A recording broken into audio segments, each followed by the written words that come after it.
یہ جو لہجہ ہوتا ہے نا، لہجہ اخلاق آپ کا یہ بڑا اثر کرتا ہے. آپ نے گفتگو کی لیکن اس گفتگو میں آپ کا انداز کیا تھا، لب و لہجہ کیا تھا. کچھ لوگ کہتے ہیں میں نے کوئی غلط بات کی ہے. بالکل ٹھیک بات کی ہے بھائی، آپ کی بات ٹھیک تھی پر آپ کا انداز ٹھیک نہیں تھا. جہاں بات ٹھیک ہونا ضروری ہے نا، وہاں انداز ٹھیک ہونا بھی بڑا ضروری ہے. آپ کی لہجے کا خوبصورت ہونا اور آپ کے لفظوں کا حسین ہونا بھی بڑا ہی ضروری ہے. اگر آپ تھوڑا سا معاشرے میں غور کریں تو کچھ لوگ ایسے ہیں جو تب نہیں بیچارے دنیا میں آئے ہی شکوہ کرنے کے لیے. ان کے لہجے سے نہ تر شروع ہی برستی ہے، تلخی ہے. وہ جی میں فلاں آدمی کے پاس گیا تو اس نے میری بات نہیں سنی، فلاں شخص سے میری ملاقات ہوئی، میں نے وقت گزارا پر وہ بندہ ٹھیک نہیں نکلا، فلاں کے ساتھ میں آگے بڑھنا چاہ رہا تھا پر میرے معاملات چل نہیں سکے. تو بھائی آپ دوسروں کو ناپتے اور تولتے رہے، آپ کو یہ دیکھ لینا چاہیے تھا کہ آپ کا انداز فکر ہی کہیں غلط نہ ہو. لہجے، اخلاق یہ آپ کے لفظوں سے بھی زیادہ اثر بعض اوقات رکھتے ہیں. کسی نے کہا تھا کہ میرے لہجے میں غرور آیا تھا، اس کو حق تھا کہ شکایت کرتا تھا. میرے لہجے میں کچھ ایسا کہ جس پہ وہ بیچارہ پریشان ہو گیا، اس کا حق بنتا تھا اس پہ شکایت کرتا. تو میرے عزیز آپ بات کو یاد رکھیں گے کہ جو اخلاق ہے، آپ کا جو اخلاق ہے، جو آپ کا کردار ہے، وہ اپنی یہ خوبصورتی رکھتا ہے. اس لیے میرے نبی پاک صلی اللہ تعالیٰ علیہ وآلہ وسلم نے فرمایا تم میں کامل مومن وہ ہے جس کا اخلاق زیادہ اچھا ہے. جو کہانیاں زیادہ سناتا ہے وہ نہیں، جو اپنی خدمات زیادہ بتاتا ہے وہ نہیں، جو باقی سب کی نفی کر کے کہتا ہے کہ دنیا میں کوئی بندہ ٹھیک نہیں صرف میں ٹھیک ہوں، وہ والا بندہ نہیں.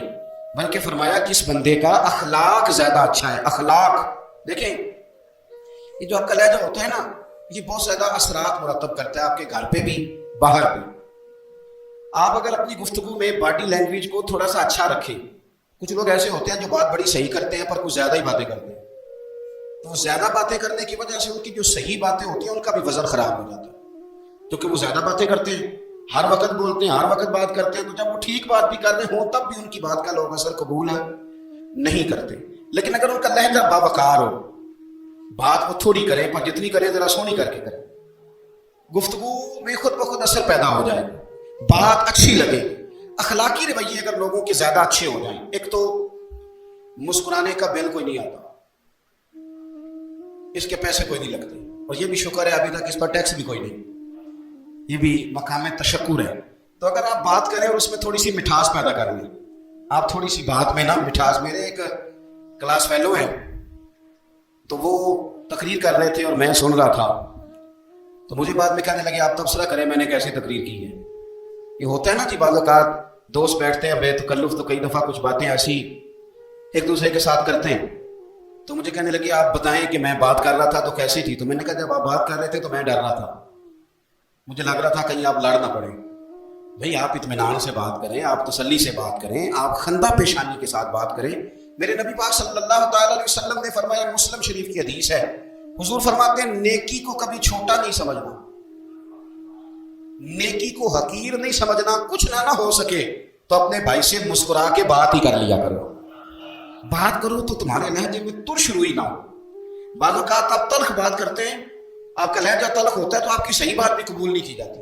لیکن اگر آپ کے لہجے میں مسکراہٹ ہو، آپ کے لہجے کے اندر خوبصورتی ہو، تو آپ کے اپنے بھی آپ کے بیگانے بھی سب کے سب آپ کی بات کو تسلی کے ساتھ سمجھنا وہ گوارا کریں گے. اسی طریقے سے ہمارا دل کرتا ہے کہ لوگ ہماری بات سنیں، ہمارے گرویدہ ہوں، ہم جو پیغام دینا چاہتے ہیں وہ پیغام لوگ اچھے طریقے سے قبول کریں، اس پر لوگوں کی توجہ زیادہ ہو. یہ ہمارا شوق ہوتا ہے.